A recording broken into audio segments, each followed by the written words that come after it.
Vou fazer uma demonstração agora de como utilizar os programas que vão auxiliar, né, no processo de aferição dos equipamentos da base de aferição da UFRRJ. Vou iniciar executando o programa referente ao ajustamento de rede GNSS.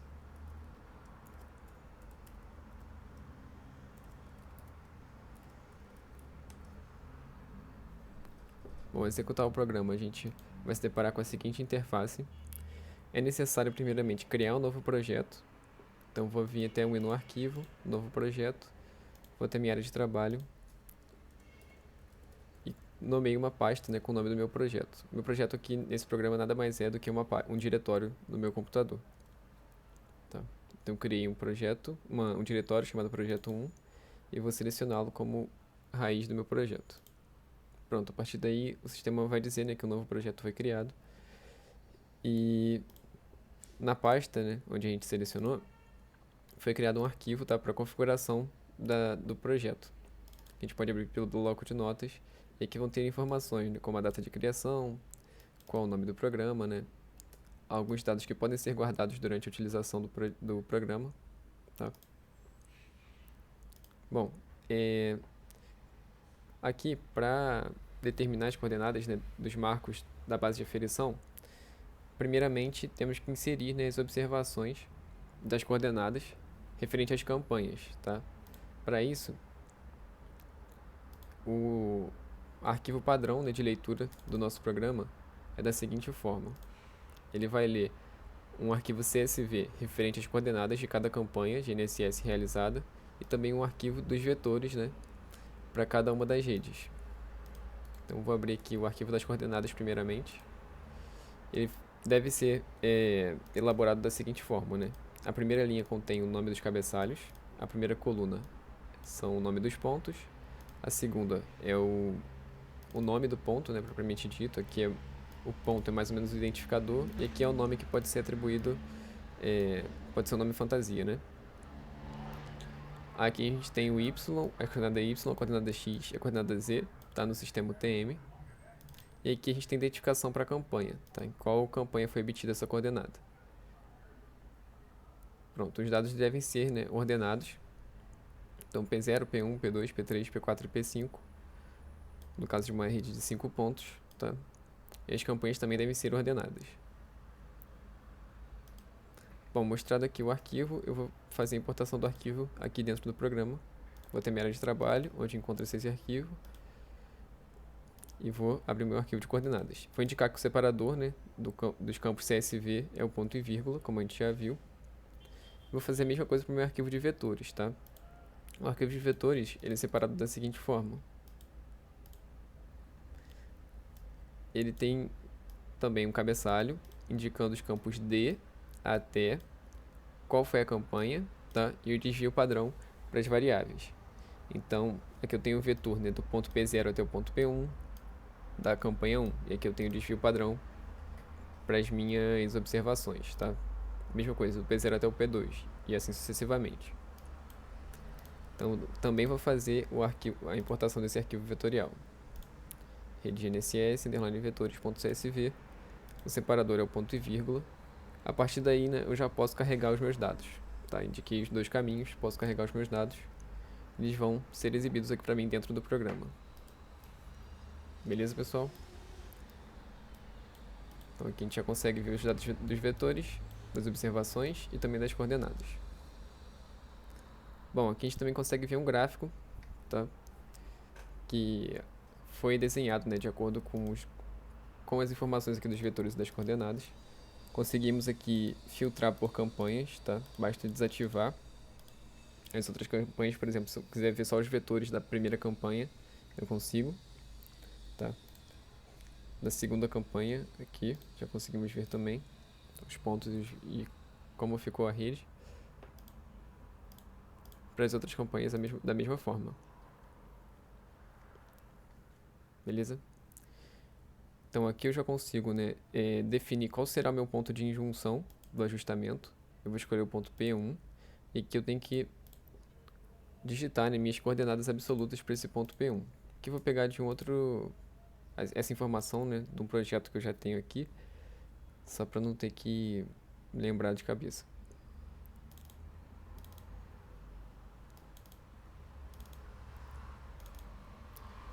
Então, para o meu ponto 1 em junção, vai ter essas seguintes coordenadas: x, y e z. Vou dizer que tipo de injunção é absoluta, a injunção relativa não está implementada.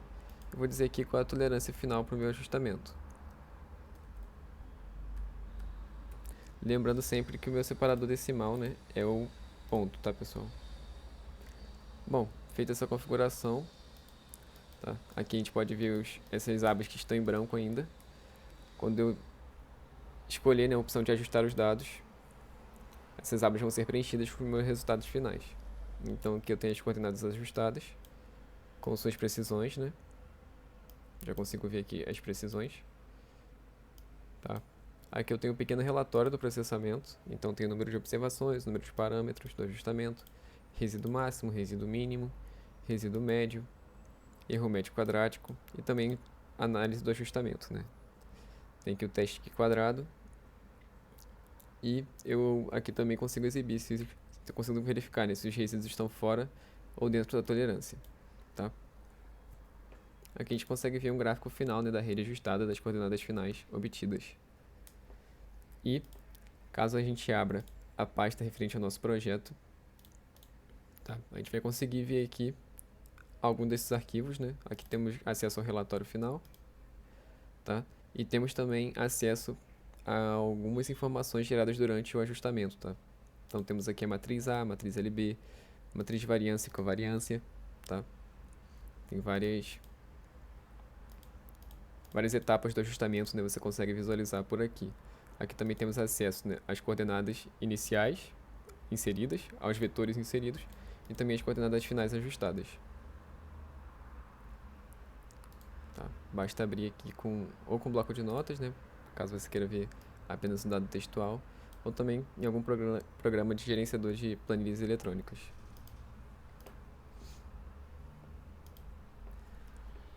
Bom, esse foi o primeiro programa, tá? Onde a gente vai conseguir obter as coordenadas para nossa base de aferição e suas precisões. Tá? Vou fechar esse programa. Agora eu vou executar o segundo programa do projeto, que vai ser, né, a determinação dos ângulos padrão da nossa base de aferição. Então, fechei aqui.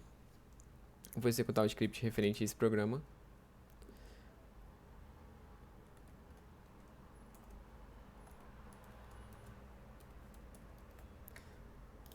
Só verificar a nomenclatura dele aqui certinho.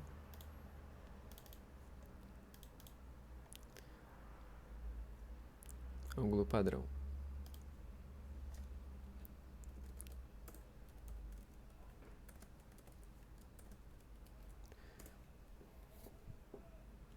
Bom, ele vai exibir essa interface pra gente. E o fluxo de trabalho é o mesmo, pessoal. Vamos criar um novo projeto. Tá? Aqui na área de trabalho. Vou criar uma nova pasta. Projeto 2. Bom, ele vai exibir aqui pra gente que o novo projeto foi criado. Aqui eu entro, né, com as minhas coordenadas obtidas durante as minhas campanhas, que é o mesmo arquivo, né, que a gente utilizou no primeiro processo. Tá? São as coordenadas da rede GNSS para as 5 campanhas, né, de campo. O separador decimal é a vírgula. Tá? A partir daí eu já consigo carregar meus dados. Ele vai vir aqui. Tá? Também já temos acesso, né, aos azimutes que ele calculou em relação aos pontos. Aqui é importante ressaltar, pessoal, que o ponto P0, né, que você definir na lista de coordenadas sempre vai ser a referência, tá? E ele vai seguir a ordem de P1, P2, P3, P4 e P5, tá? Então é importante na hora de você criar o arquivo, né, numerar certinho lá quem vai ser o seu P0 e quem vai ser o seu ponto de referência, né, de origem do azimuth. Nesse caso aqui, eu escolhi o P0 mesmo. E os outros pontos, né, vão determinar as direções, tá, de interesse. Então ele vai calcular aqui, né, de P0 até P1 para a primeira campanha, vai calcular o azimuth, vai escolher esse primeiro azimuth como azimuth de referência, né, e vai calcular aqui a diferença entre o azimuth de referência, tá? Então, Vamos ter aqui diferentes azimuths, com zeragem aqui na direção P0, P1, tá? Para diferentes campanhas. Aqui a ideia é, posteriormente, né, indicar esses ângulos na nossa base de aferição, tá? Mas é um processo mais complicado, de programação mais gráfica, tá? E aqui são as abas para exibição dos resultados, né? Aqui eu vou indicar a minha tolerância e o meu peso geral para as observações, tá? Eu vou deixar como 1 mesmo, só para fins de execução do programa. Consegui ajustar os dados. Ele vai dar aqui, né, os azimuths obtidos, que são na verdade os nossos ângulos de referência, tá? Então de P0 até P1 eu tenho o seguinte azimuth, tá? De P0 até P2 esse azimuth, e assim sucessivamente. Tá? E aqui as precisões para cada um dos ângulos obtidos. Aqui eu também tenho um relatório de processamento semelhante ao da rede INSS. Também consigo ver, né, o erro médio quadrático, meu resíduo médio, meu resíduo máximo, meu resíduo mínimo, número de observações, número de parâmetros e também os testes estatísticos. Beleza? Bom, agora a gente já tem as informações, né, necessárias para fazer a aferição das estações totais, tá? Porque nós temos as coordenadas de cada uma das redes, determinamos os seus ângulos, né, de referência, e a gente já consegue fazer a aferição dos goniômetros e a aferição dos distanciômetros. Bom, eu vou executar agora o programa para aferição de goniômetros, que tem a seguinte nomenclatura, né? Vou só copiar aqui e vou executá-lo agora aqui no meu prompt de comando.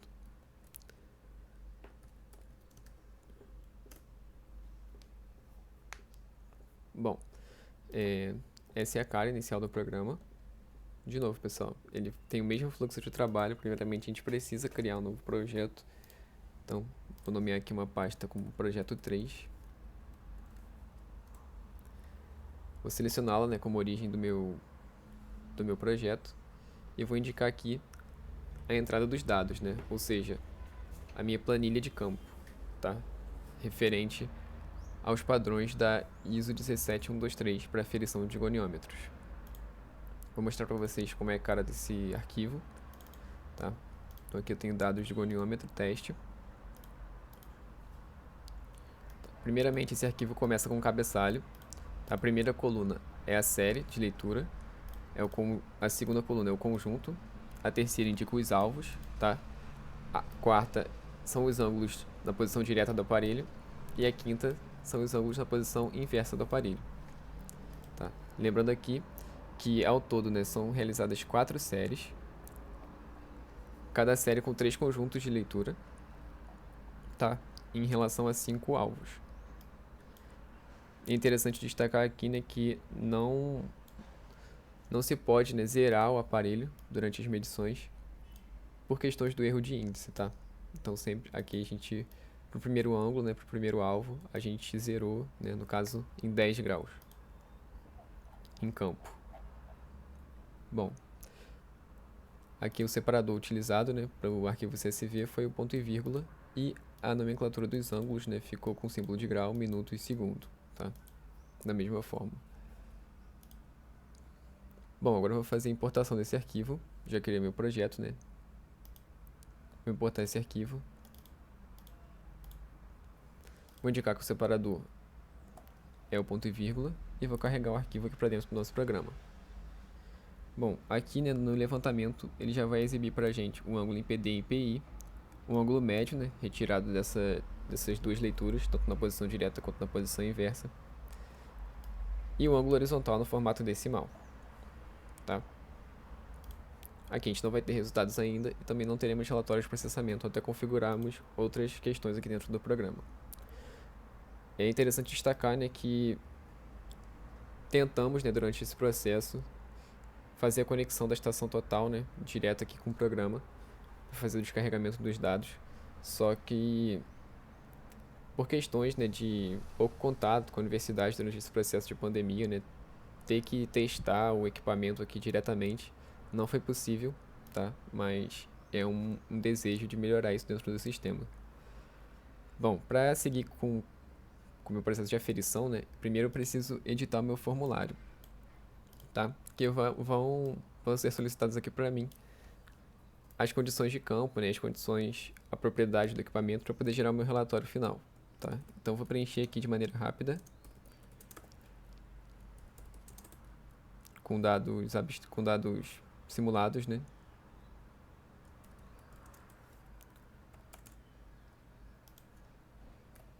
Precisão angular nominal é importante porque vai ser trivial, né, para determinar se o nosso equipamento passou no teste, tá? Então aqui eu usei uma precisão nominal de 5 segundos.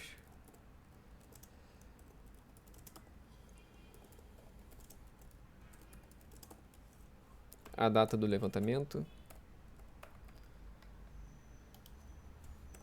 A data e o horário são importantes, né, catalogar por questões de condição de medição, né?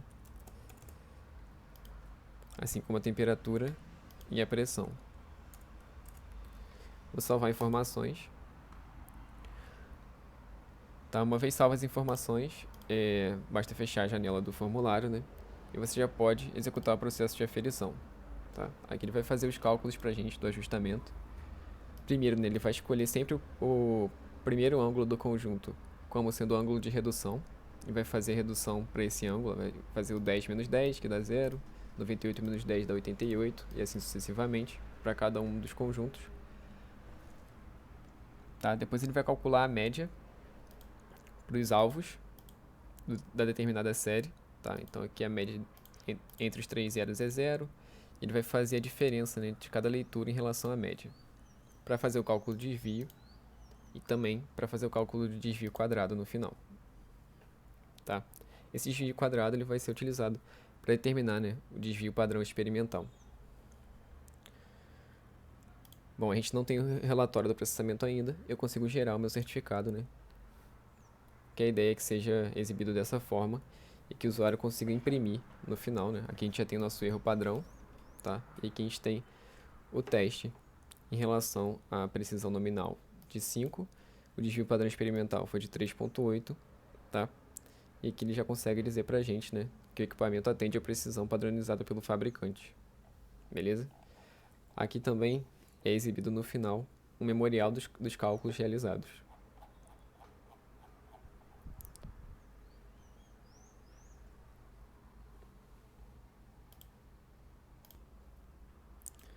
Bom, pessoal, o último programa agora a ser exibido aqui pra gente é a aferição, né, dos distanciômetros eletrônicos.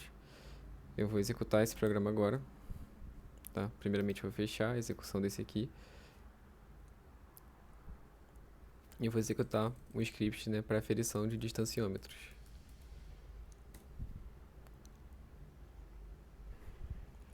Bom, novamente, né, o mesmo processo, o mesmo fluxo de trabalho. Primeiramente, a gente tem que criar um novo projeto. Tá? Vou escolher um diretório na área de trabalho, como projeto 4. Selecionar essa pasta. Aqui, vou trabalhar, né, com 2 dados de amostra, porque eu preciso, né, de 2 amostras realizadas em diferentes períodos do dia, né, para estar verificando ali se o desvio padrão de uma amostra é estatisticamente igual ao desvio padrão da segunda amostra, né? Então, para esse exemplo aqui, eu vou acabar utilizando os mesmos dados, tá? Porque a gente não conseguiu fazer 2 campanhas de campo. Então, eu vou usar aqui os meus dados do distanciômetro teste, tanto para a amostra 1 quanto para a amostra 2, tá? E como que é, né? Como que esse arquivo é organizado?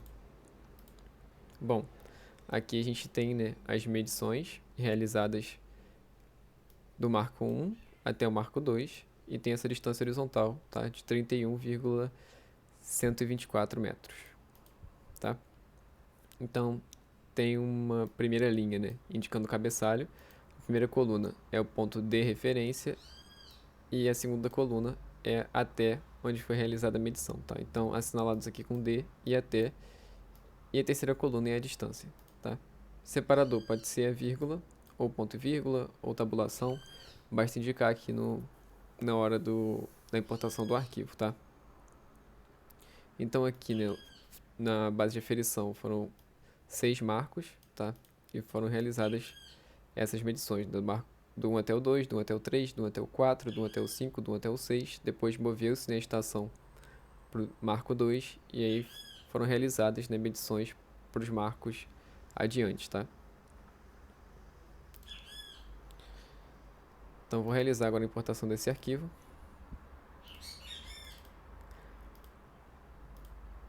Vou indicar como separador ponto e vírgula. Vou fazer a mesma coisa para minha segunda amostra, tá? No caso vou repetir o arquivo. Caso eu tivesse realizado uma nova medição, era só indicar um novo arquivo aqui. Vou carregar o arquivo da amostra 1, ele já vai vir aqui para dentro do sistema. E vou carregar o arquivo para a amostra 2. Da mesma forma, vai ser carregado para dentro do sistema. Tá? E aqui eu também posso plotar as minhas observações, para ter uma análise visual, né? Isso ele vai fazer para a amostra 1, tá? Que vai ser a minha amostra de referência. Então, como eu expliquei, né? Aqui eu tenho a oposição, né, do marco 0, do primeiro marco. Então, vai do marco 1 até o marco 2, tá? Indica a medida obtida. Do marco 1 até o marco 3, do 1 até o 6, tá? Aí na próxima série de medições, né, a gente já muda o aparelho de marco, vai para o marco 2 e só faz medidas, né, para os marcos adiante, tá? E assim o número de medições vai diminuindo a cada mudança de estação. Bom, aqui eu tenho algumas especificações, né, para fazer. Vou indicar o fabricante do equipamento, o modelo e a série. Vou indicar também a precisão nominal do aparelho. Vou salvar essas informações e vou solicitar o processamento. Ao solicitar o processamento, né, ele vai exibir aqui para mim nas estações de calibração as distâncias ajustadas, tá, com base no ajustamento paramétrico. Ele ajustou para mim essas distâncias obtidas entre os marcos, tá? E no relatório de processamento, ele vai fazer para a gente os testes estatísticos, né? Aqui ele vai dar para a gente a precisão nominal, a precisão experimental, vai verificar, né, se estatisticamente essa precisão experimental obtida é adequada para a operação do equipamento, tá? Então no caso aqui ele reprovou. E para o teste 2 ele vai fazer o teste, né, verificando se o desvio padrão obtido para ambas as amostras, né, é estatisticamente igual. Aqui é claro que ele vai dar aprovado, né, por questões que a gente usou as mesmas observações, tá? Mas eventualmente, né, por medições realizadas em épocas diferentes, a gente vai obter aqui valores mais expressivos, tá? E aqui vai ter o relatório final, né, indicando que o aparelho está reprovado ou aprovado segundo as medições estatísticas obtidas, tá? Aqui a gente vai conseguir obter, né, também o erro de índice, tá? Que no momento ele está sendo exibido, né, apenas aqui no prompt de comando, tá? Deu um erro de índice de menos 1,28. E melhorias, né? Aí teremos que alterar, né, o método de ajustamento. O método de ajustamento não, a equação, né, de observação do ajustamento para incluir o erro de escala, né, o fator de escala, e também os erros referentes à oscilação, né, das ondas, para também estar exibindo tudo isso aqui no nosso relatório, tá?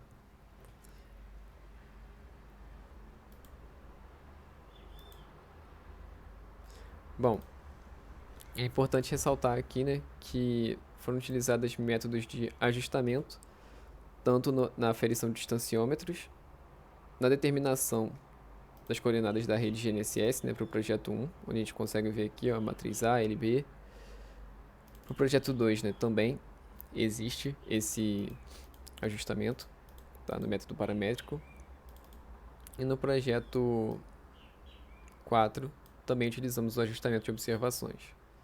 No projeto 3 não utilizamos, tá, o ajustamento é feito de uma forma mais assim trivial, onde a gente só calcula, né, o desvio padrão no final ali para estar dando a precisão experimental do equipamento.